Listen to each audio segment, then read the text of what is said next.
Hey, hey, Planet Earth. This is Ethan Samuels, Team Beachbody coach. I'm here today with fellow team coach, Mr. Matt Stevenson. For a quick recap, Matt Stevenson over here has made an amazing transformation, and it's not over yet. But so far, he has lost 160 pounds in about 8 months using only the programs offered by Beachbody. Which are, I believe his programs of choice are P90X and Insanity. And he's coming very perilously close to becoming one of the newest members of the Beachbody 200-pound club, which, for those of you who are not familiar with it, it's a club started by Richard Neal, the 2012 prize winner of the Beachbody Challenge. One of the prerequisites for joining said club is to have dropped at a minimum of 200 pounds with Beachbody. Before we go into your story, Matt, my preliminary question is, did you use any drugs or surgeries or substances other than the diet, the Shakeology, or the workouts of Beachbody?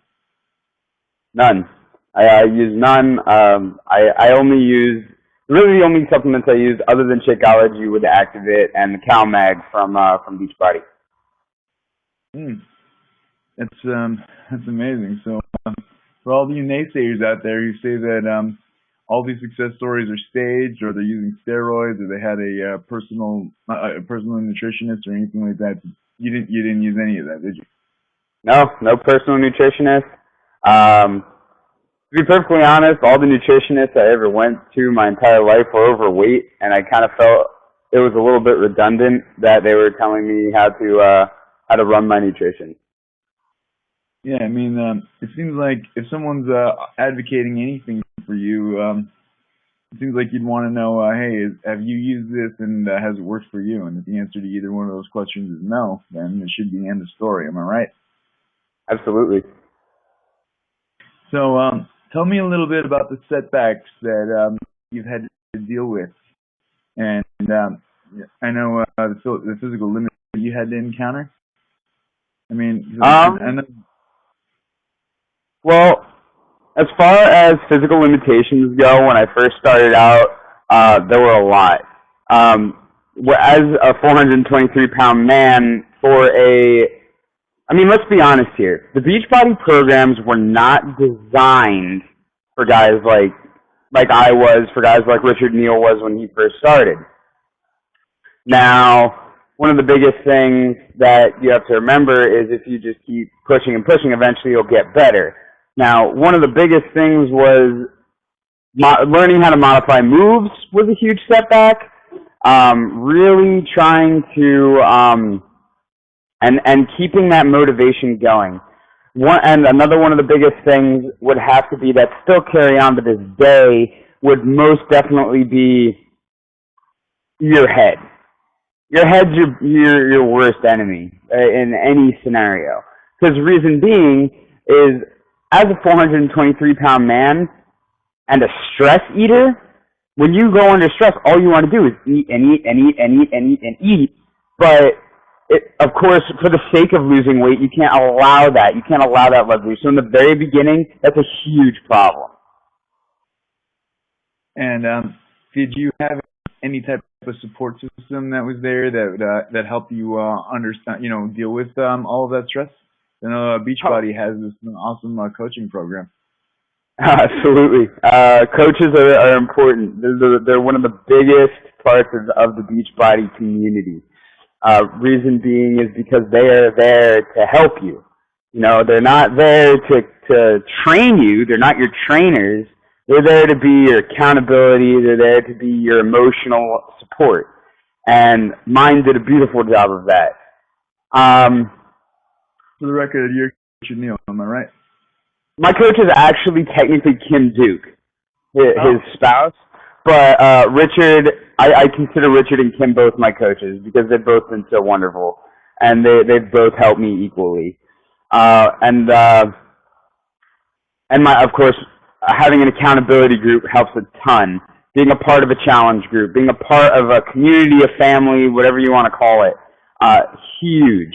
Because those are guys and girls that are just there, that are experiencing the same thing you're experiencing, and just want to help, and you guys just want to help each other get through it because you all have that ultimate goal of being healthy, being fit, and just living an all-around better lifestyle.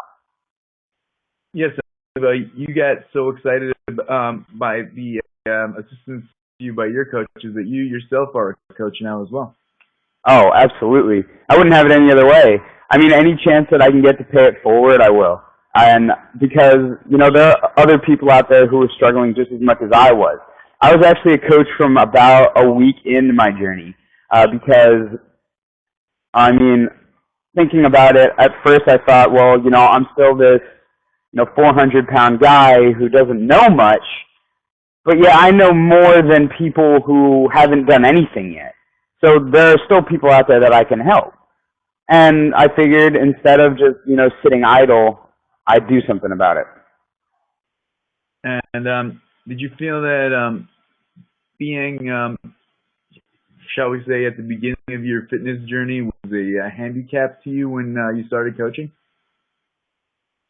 I wouldn't say it was necessarily a handicap. The reason I wouldn't call it a handicap is because, again, I had experience, even if it was just a little bit more experience, I had just a tiny bit more experience than those who haven't done anything at all. So it wasn't so much a handicap. Kim and Richard really did some convincing, and they're like, listen, man, you're not technically handicapped, you can still give advice to people, but don't go telling someone who's super fit how to work out. It's not going to work out that way. But, someone who's just starting their weight loss journey and just starting to get used to how to eat and stuff like that, I can help and kind of motivate and really kind of get them going. So it wasn't necessarily a handicap. Good to know. Is there any feedback that you'd want to give Kim Duke and Richard Neal? Any feedback that you'd like to pass on to your other coaches?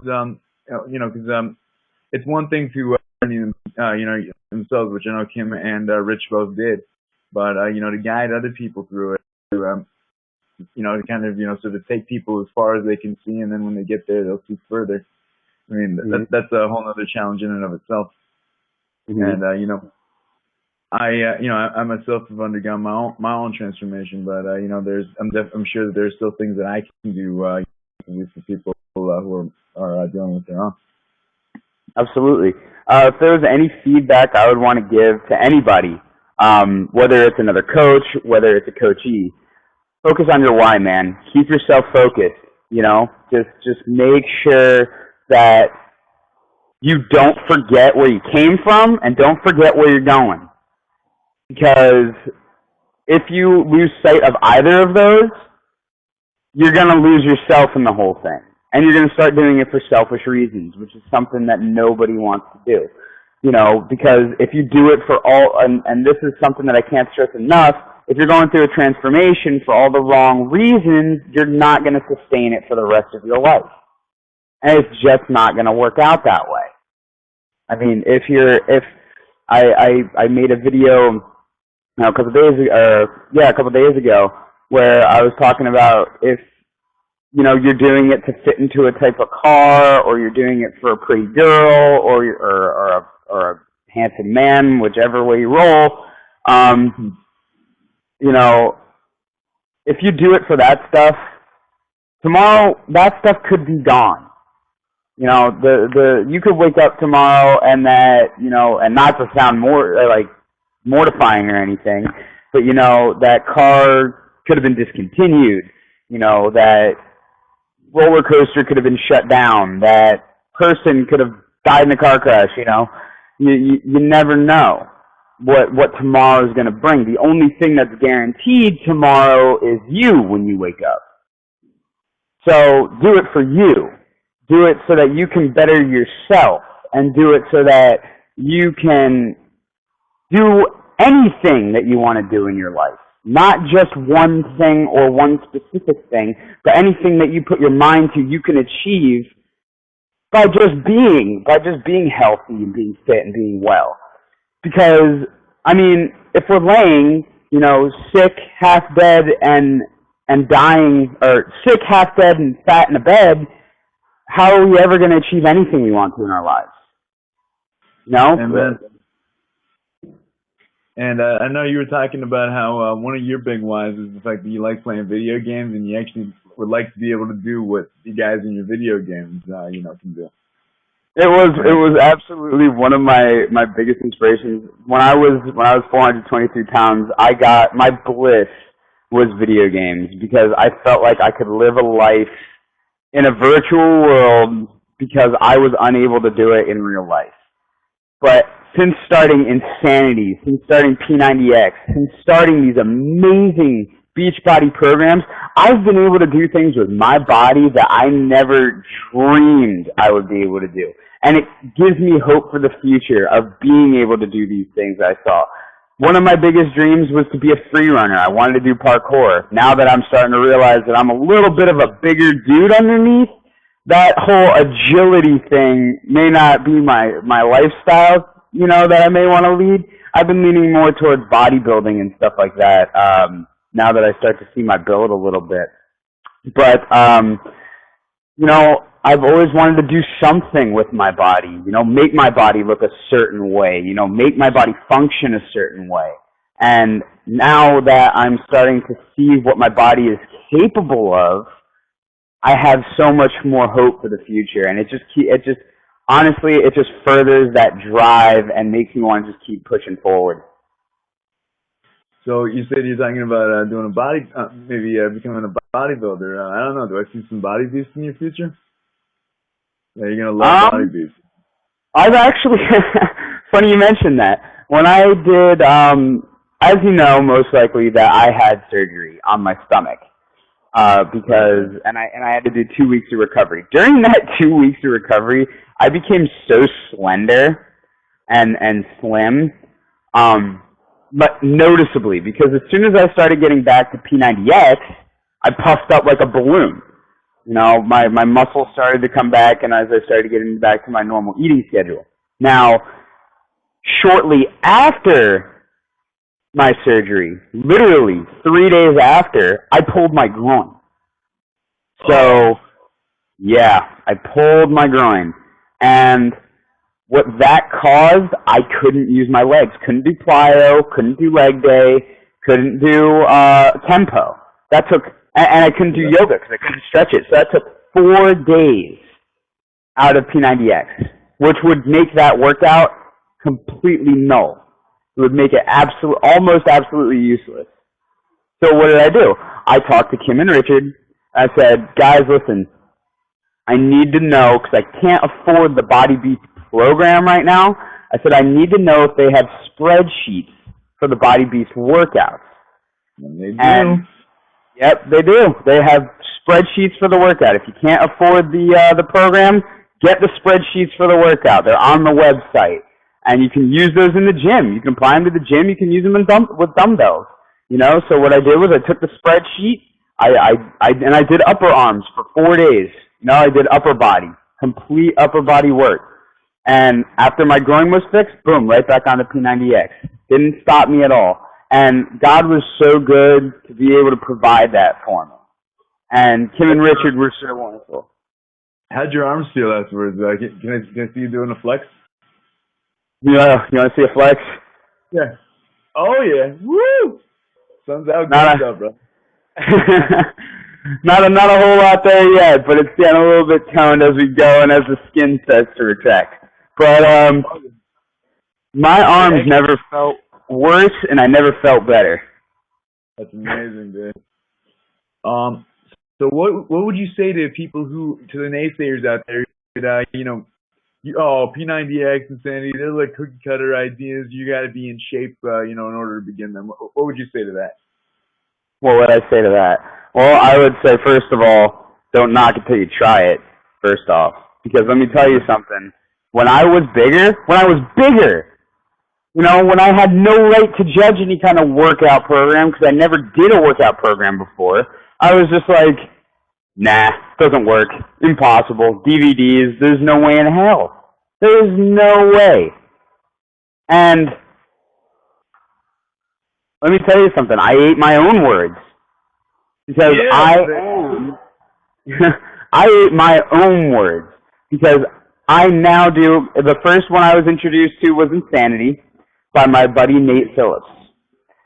He purchased the Insanity program first, and around 2 years before I started my actual transformation, I did about 2 weeks of Insanity with him. Let me tell you something. That was the hardest. That wasn't near as hard as it was when I did it, because when I did it, I had been smoking for a year and a half as well. I was a 423-pound smoker. Yep. So the lungs were torn up, man. Like, I can't stress enough how much my lungs were torn up. But let me tell you something. What's up? That's about as unhealthy as you can get when you begin. I mean, wow. You're telling me I was about as unhealthy got.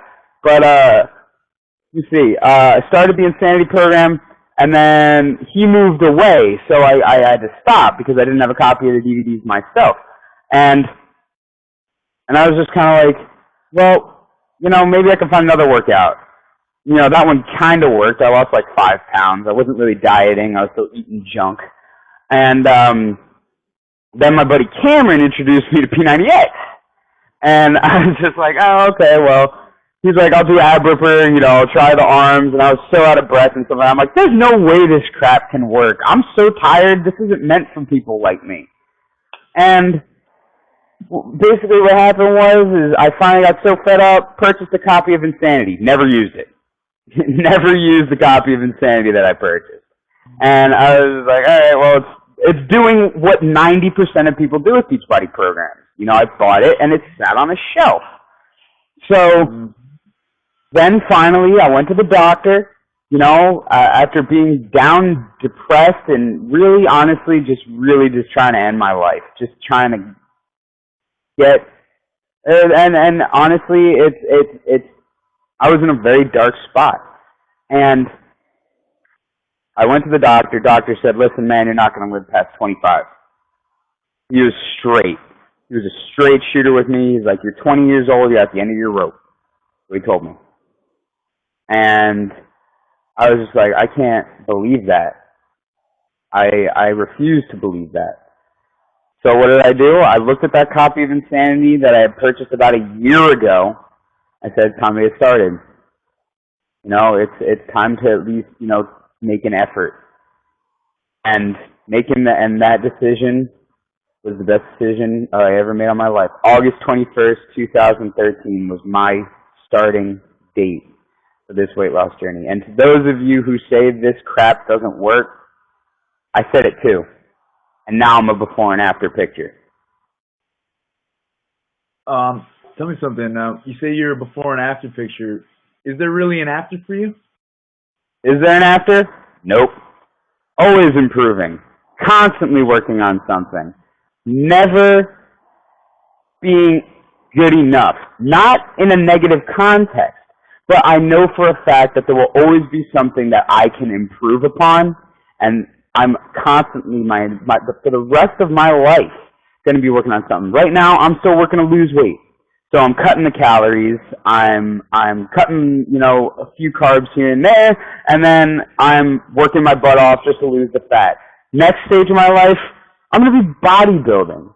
So I'm going to be doubling the amount of calories I'm eating, and I'm going to be packing on muscle like there's no tomorrow. And then maybe, you never know what might come after that. Maybe I'll decide to do something else with my life after bodybuilding, or maybe I'll just, honestly, working out's become kind of a little bit of an addiction. It's not like, not unhealthy, but, it's one of those things where if I don't work out, I get jittery. So I'll always find something. I know for a fact, like back when I was addicted to cigarettes, I was always going to find cigarettes. Back when I was addicted to food, I was always going to find food. Now that I'm addicted to working out, I'm always going to find something to improve on. Always. I'm going to be like, my abs aren't good enough. My shoulders aren't big enough. Time to improve. So never will there be a static before and after picture for me. I'll be pumping out pictures for the rest of my life. You just you're going from the mentality of I'm slowly dying to, hey, I'm always growing, so if I ain't growing, I'm dying. So I'm always gonna be growing, dude. I love that. Um, Tell me something. Throughout, I hate to bring it back to the technical components, but I'm just because this is on so many people's mind. When you make that kind of dramatic and incredibly impressive weight loss, one of the questions that's always on the tip of everybody's tongue, especially the naysayers, is skin. What about stretch marks? Did you experience issues with that, and how did you overcome that? Let me show you. See that? That's Yeah, all I see that. skin. That's skin, baby. Yep. How do I overcome it? Take care of it. It's the best you can do. Let me tell you something. The extra, and I'm going to be straight, the extra skin is a penalty for what you did with your life beforehand. It's a penalty. It's a price you got to pay.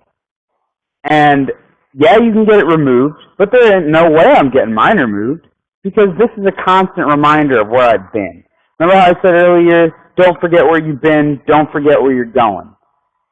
What's on my body, the stretch marks, the extra skin, and even some emotional scars, all are constant reminders of where I've come from and where I'm going.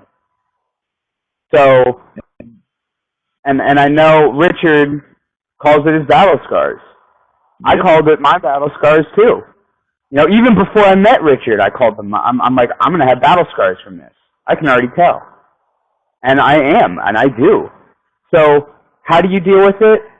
You do it one of two ways. Or three ways. You can get rid of it, you can be ashamed of it, or you can be proud of it. Being ashamed of it is no way to go about it. Because you worked your butt off for that skin that used to be filled with fat to be loose. You worked your butt off for that. Because it ain't easy. Believe me, I know. And for those of you who are concerned about it, don't be. Because there's so much that you can do with it.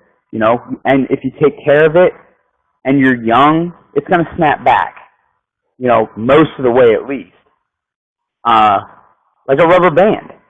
But, if you're a little bit older, it may not snap back as fast, but it's going to heal. Like anything else, it's going to heal. However, there's always going to be markings that it's been there. There's always going to be those stretch marks. There's always going to be, they're not going to be as prevalent as they used to be, but they're going to be there. Hold on 1 second. Morning. Sorry.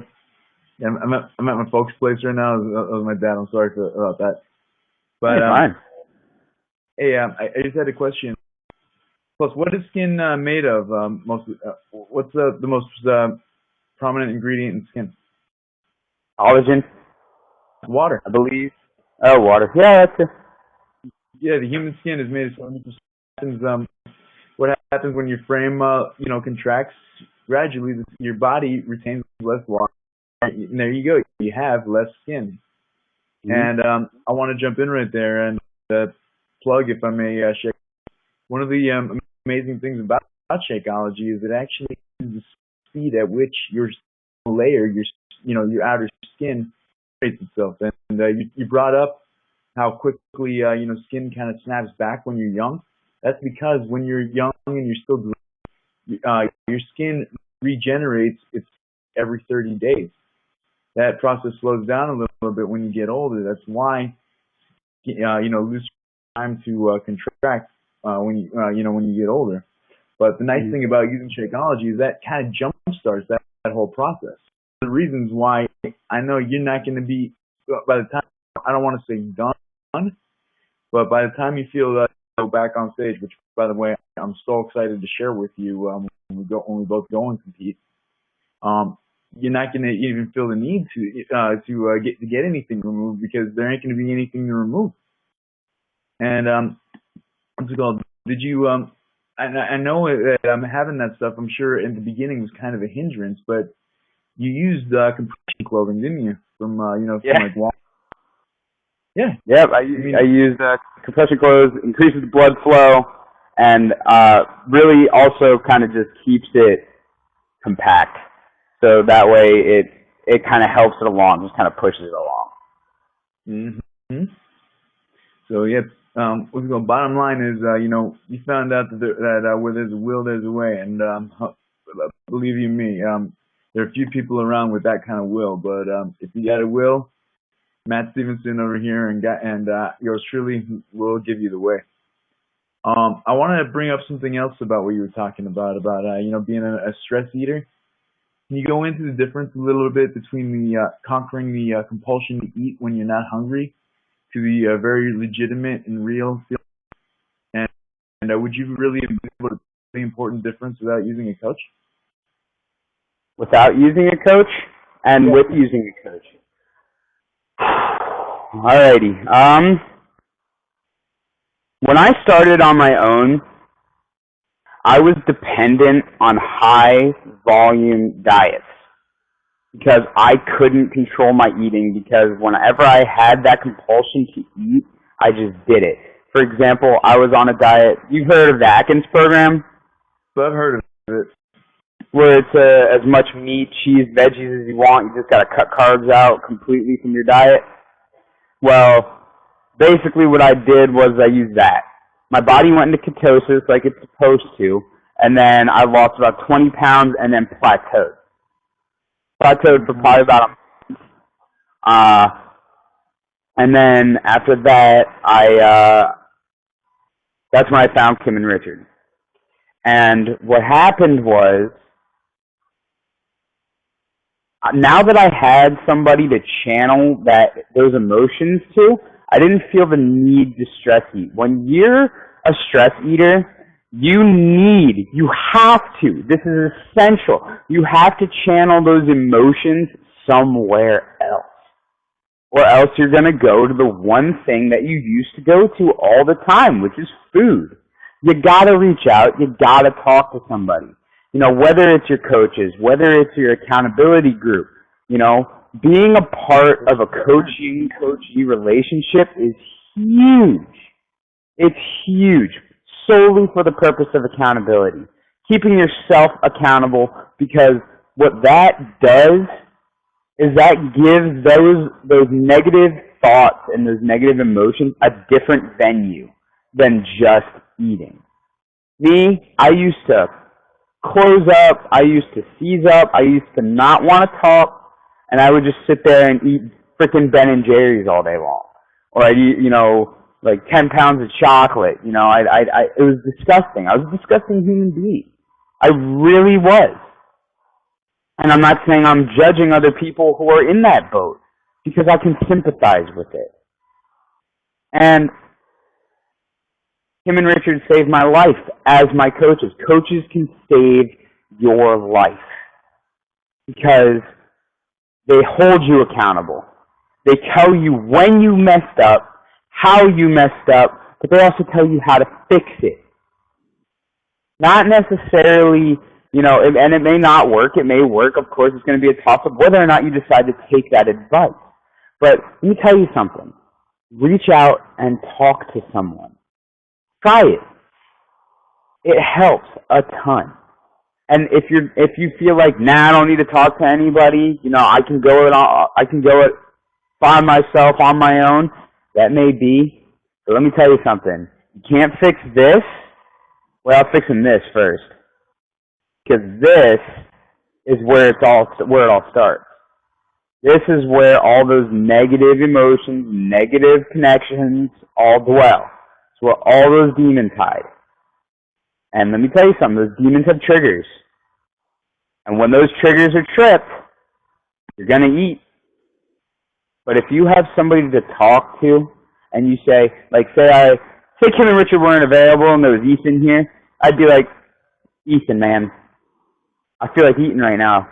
I feel like eating 10 pounds of chocolate. I feel like, I feel like eating a candy bar right now, man. Like, I'm right next to a Snickers.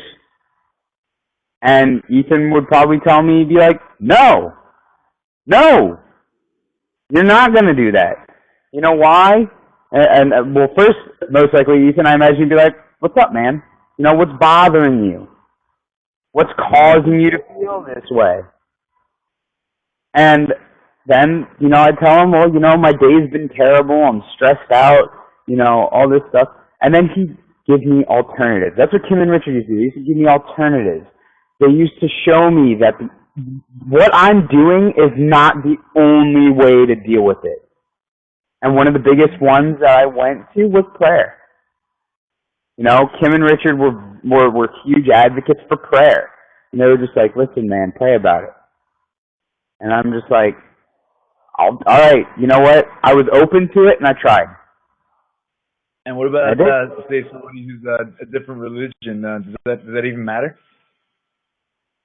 Not necessarily. I mean, because then if there was a different religion and you weren't big into prayer, I know Kim and Richard would say something like meditate. Sit silently for a little bit and just think and try to gather yourself. Find some way to gather yourself. But first, before you try to gather yourself, spill the beans, dude. Like, get all that negative out, Talk to somebody, tell them what's going on, let them know everything, every little thing that's causing you to feel like you need to stress, and then go meditate. Because now that all that negativity has been vented out of your body, take the time to deep breathe and take in the positive. Fill the negative, fill that void where the negative was with a lot of positive energy. And just breathe. I guess one of my other was going to be, let me see this over here. No, that's absolutely amazing. And did you struggle with acceptance of yourself when this was going on? Yep. I still struggle with it because one of the biggest things is you can change the outer shell all you want. I could change, in a month from now, I could have, six-pack abs, huge arms, look amazing. This doesn't necessarily mean on the inside, I feel amazing. And the reason for that is, I can walk around strutting my stuff, knowing what I look like on the outside. That's all fine and dandy. But up here, 423-pound Matt still lives up here. And let me tell you something. When you're 423 pounds, you don't have a lot of self-confidence. You have no reason to. People look at you like you're some kind of anomaly, like you're some kind of creature that goes bump in the night. And one of the biggest things with that is it really starts to leave a mark after a while. I was never the most talkative person. I didn't have as much confidence as I do now, but even still, sometimes when people look at me, I know they're looking at me in a different manner, but it still feels the same. It still feels the same. It may not be, it's a judging look, it's a judgmental look, but it is not the same judgmental look. But the point is, it's a judgmental look. Whether that judging that they're doing is positive or negative, judging is judging. And giving that look, that judgmental look, is a trigger. That was one of my biggest triggers. I used to walk down the street, and there were times when, kids would point out and make fun of me. Little kids. Even sometimes, teenagers, people younger than me, even people older than me, grow up. But I had to live with that my whole life. Now I don't have to live with that so much anymore. I can walk down the street just fine without anybody saying anything. But when I see people looking, guys who have been good looking their entire lives will walk down the street, see a girl look at them and be like, oh, she was checking me out. She was definitely just checking me out. That's what she was doing.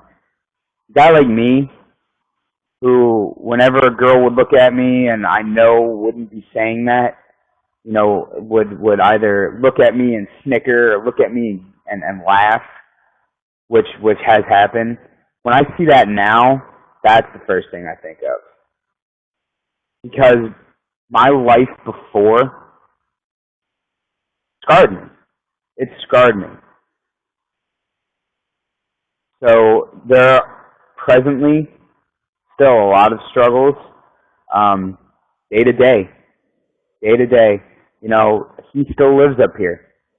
And some days I'm just like, and actually it happened recently. I hit a low point and I ate a pizza. I did. I cheated for the first time in my entire journey. But that just goes to show, no matter how far along you are, especially if you come from somewhere especially if you come from being a heavy set person, those demons are always going to be there. It's whether or not you learn to live with them and learn to cope with them, because they'll never disappear. Unfortunately, that's the unfortunate reality. The only thing we can do is do our best to overcome. And I'll tell you. Sorry, not finishing. No, go ahead. I was going to say, thank you so much for admitting about cheating like that.